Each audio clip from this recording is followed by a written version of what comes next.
kick this high taper off, I'm going in by setting in my first initial guideline, and I'm taking out that C cup, just confirming with my client, and I'm just setting in that line right at the bottom of that vertical bar and connecting it to the ear, where the top of the ear meets the head, and that's going to be my reference for a high taper on most clients.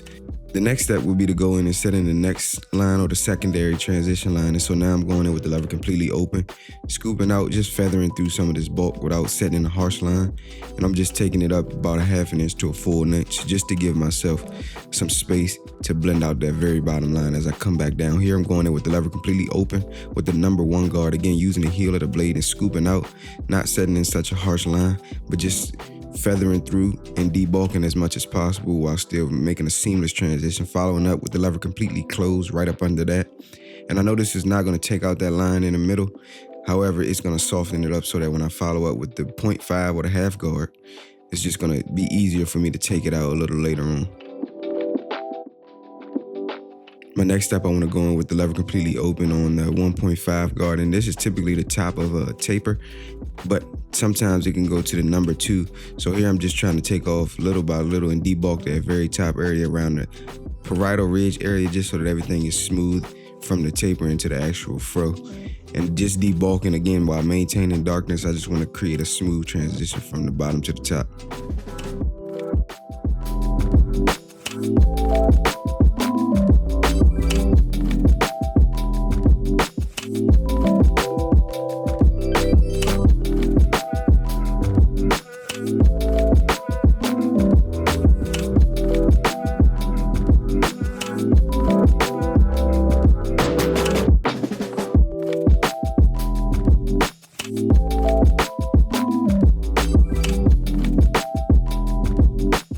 You always want to keep a comb or a brush in your hand. In this case, I want to comb it so that I can see exactly which way the hairs want to land in its natural position, and just make sure that it's always laying back down to that natural position, and I can see exactly where any darkness or inconsistencies are. And here I'm just freehanding into the fro on top, taking off a little bit of that bulk that I couldn't get out with the 1.5 without taking it off too much.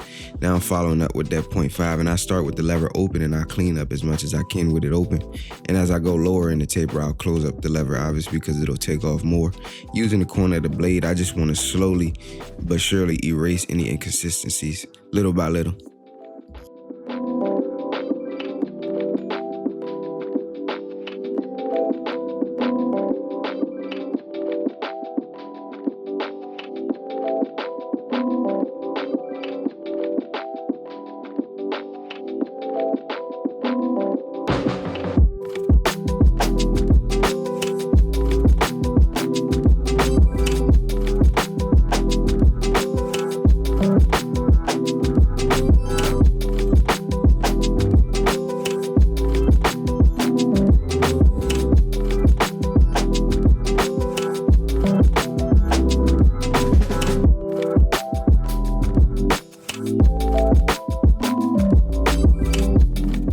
Now that I got as much as I could with the half guard, now I'm just going to start to erase that very bottom line. And using light pressure, I'm going to start below the line and flick through the line.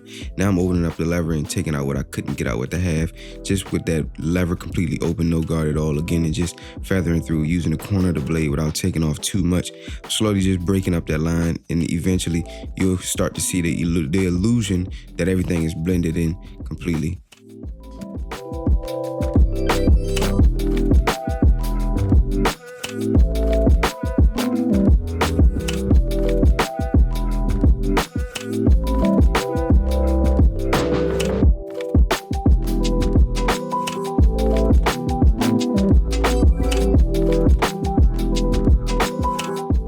I'm going back in with the 1 guard, lever halfway, and I'm just detailing any dark spots that I see that I couldn't get out or that are exposed now that I took out that very bottom line.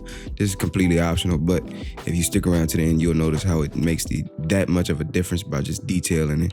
And detailing takes the cut to the next level, in my opinion. So this is what sets you apart from the average barber, by just doing detail work.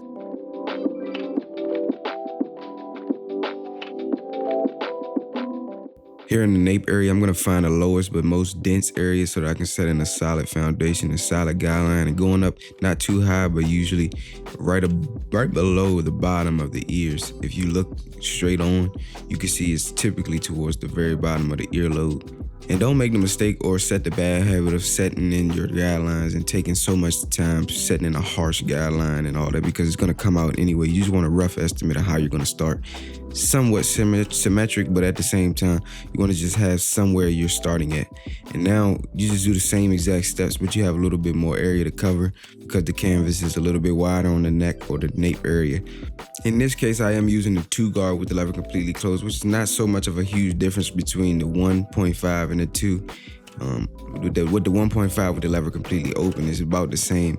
Here I'm just doing this because, as you can see, the indentation in the back, I just want to make sure that everything at the top is very much smoothing out and laid down while still considering the indentation. But now here, as you can see, I'm following up and doing the same exact steps, and the top is set in, so now I just need to take out the very bottom line.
Here I'm not necessarily tapering the hairline, but I'm just knocking it down, taking off some of the bulk with a number 1.5 guard, and that's typically what I use, just enough so that it lays down. Follow it up with the holding spray, and then I lock it in with the blow dryer.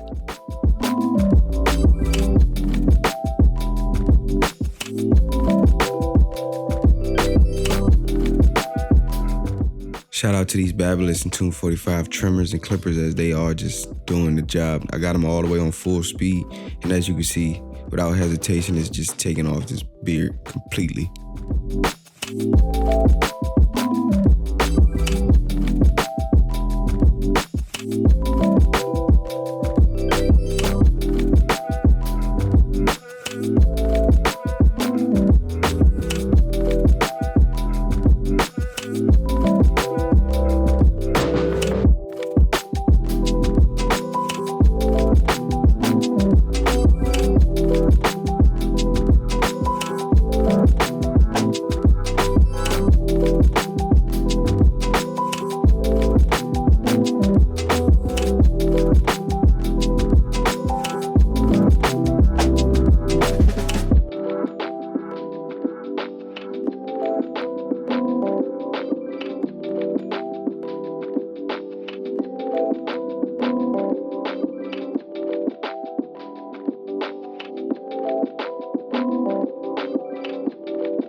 When doing the nape line, I usually try to find the most solid line where it's not too far in, giving it a full look, but also a sharp look, and just clean it up, straightening down that line, and then I'll work my way around the arch over top of the ear.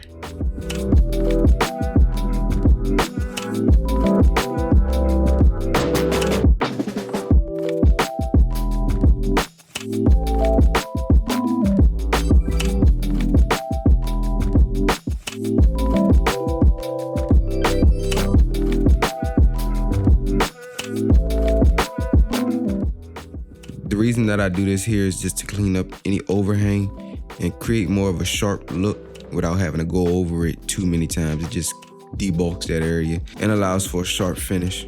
On this side, I decided to start with the arch at the very top. As you can see, I'm just manipulating through that arch with the other side of the blade, just slowly just drawing like a pencil, using the trimmer like a pencil and drawing around that arch to shape. And then just continue to follow that line straight down.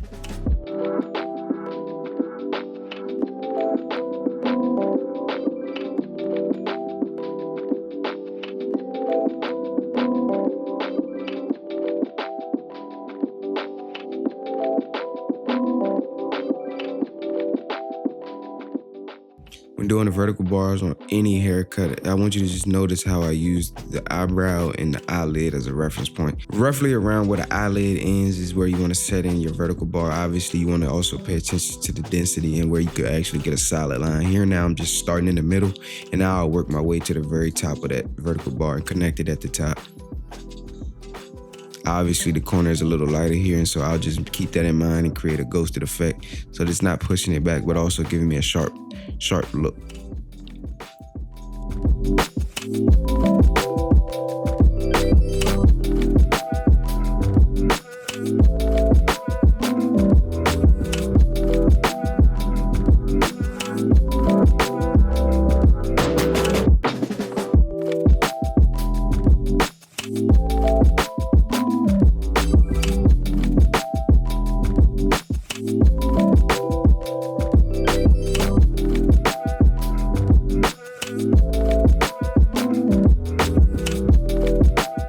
Here, after I set in the lines, I noticed a few lines of demarcation or indentations that made the detail in the haircut stand out. So now I'm detailing any dark spots that stood out in the taper. And when you're doing the razor work, you just want to angle the razor at a 45-degree angle.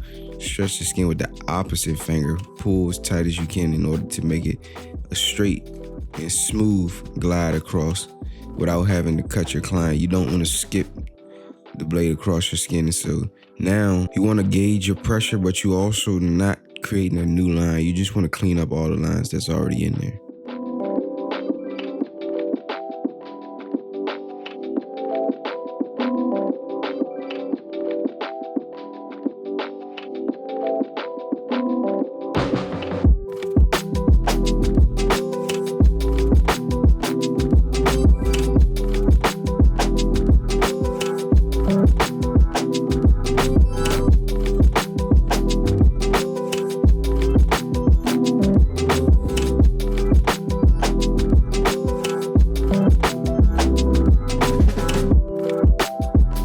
The product that I'm using here is just mousse, just to moisturize the hair and give it like a shine, but also some type of moisture before I go in with the sponge.